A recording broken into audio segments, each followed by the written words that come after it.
So by now, I know you've all seen Albie Shore's post to his son Quincy, the one that stopped people dead in their scroll. The post that said, "Blink twice if he violated you too." Yeah, that one. Let me be very clear. That post wasn't brave, it wasn't protective, and it sure as hell wasn't fatherly. It was humiliating, reckless, and cruel. And thankfully, Tisa stepped in and said exactly what needed to be said when a lot of folks were either confused or trying to justify the indefensible. Bravo to Tisa Tells. Not only did she break this down with compassion, but she made one of the most passionate pleas I've seen to her subscribers, warning people to stop normalizing behavior like this and to recognize how dangerous someone like this could be in their own lives.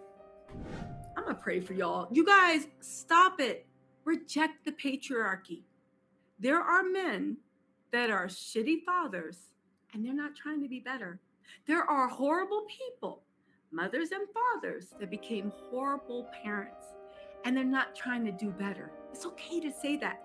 We don't have to try to push somebody into, there are parents that don't love their children. There are parents that mentally and physically abuse. I'm not saying I'll be sure mentally, but there are parents that are horrible parents.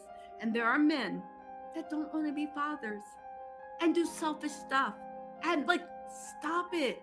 We don't have to hold on to this fantasy that a man is a father.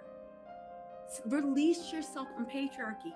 The signs are in front of you, beloved. And you know why I'm asking you to release it? Because I don't want you to be the next Kim Porter and meet your Albie Shore. That matters. That's care.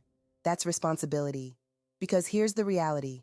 The entire world already knows how sick Diddy is. That's not even up for debate anymore. And sadly, his children have been forced to live through what can only be described as a nightmare over the past few years. A nightmare that, let's be real, probably feels like it will never end now that the new Netflix Diddy documentary is out and the public conversation is louder than ever. But what Albie Shore did, that added gasoline to an already raging fire. Tisa was spitting straight facts when she said Albie Shore should not be considered a great father. Because from everything we've seen, he abandoned Quincy years ago. There's no consistent presence, no public evidence of protection, no visible effort to make sure his son was safe, loved, or shielded from the very monster he now claims Diddy was and still is. Let me ask you this. If you truly believed your child was abused, why would you plant that seed publicly?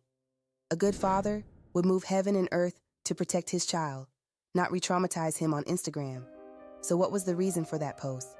Was it selfishness, immaturity, attention-seeking, a personal agenda? Or, and I hate to say it, was it something darker? Cruelty, hatred, projection? Because whatever the reason is, it does not reflect the behavior of a loving, caring parent. He's not a good father, period. And let's talk about timing, because timing tells stories. Why wait until Quincy is grown? Why wait until his mother passed away under suspicious circumstances? Why speak now and then choose to do it in the most humiliating way possible?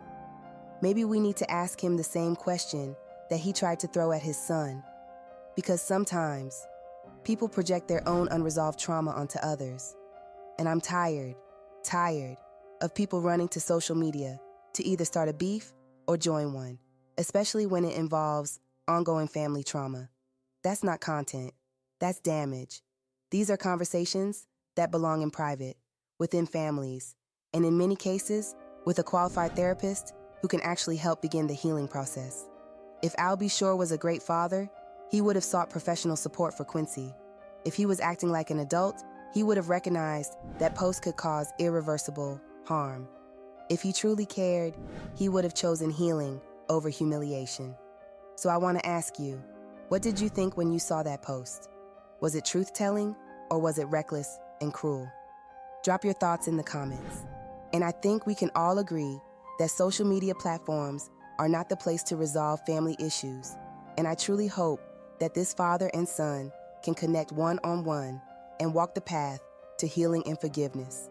And if you appreciate commentary, that actually calls things out without sugarcoating it.